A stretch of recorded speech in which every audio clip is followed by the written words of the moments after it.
Hello, everyone. My name is Luke Bursell, and thank you for joining our Second Peter verse by verse, um, just daily devotional, 5 minutes or less, hopefully.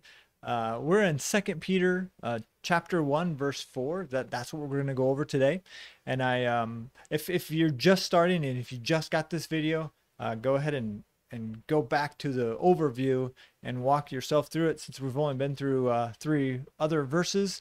And hopefully you'll see that every verse, God has something planned for us, and we can just take time to go through it. So let's start the timer, and let's get through verse number 4. Let's go ahead and read that together. My timer is not there. Through these he has given us his very great and precious promises, so that through them you may participate in the divine nature, having escaped the corruption in the world caused by evil desires. So the first thing you got to ask yourself in the second word there is through these.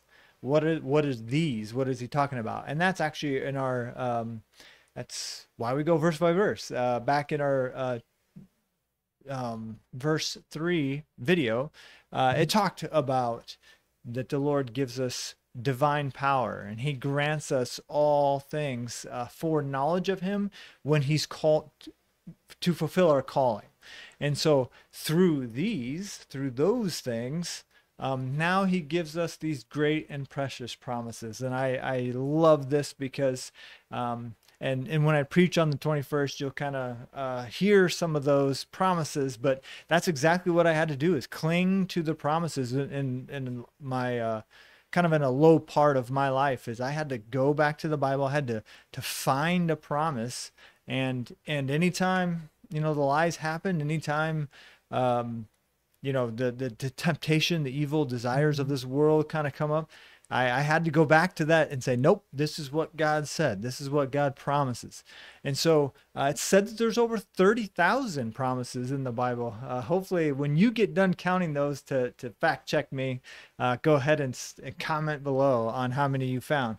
But so they're all over. And so for the comment section, oh, and I guess one last thing, because I only got 10 seconds, is we get those to participate in the divine nature. So something way more, something we don't even understand, but something way more than just what we have in this world. And so, and we escape the world and the fact that it is all about evil desires. And it is all about your own selfish desire. So, we can, if you kind of feel yourself in that mode where, maybe you're thinking about what I want, my evil desires, or you've been burned by someone because of their,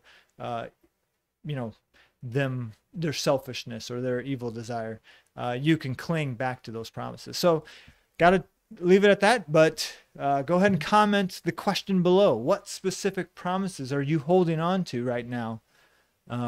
So what are those key verses, those key promises you guys go to when you have those lies, when you have those temptations of this world, when someone sins against you even? What are those promises? And I'd love to see those in the comments and see what you guys think. Thanks. We'll talk tomorrow.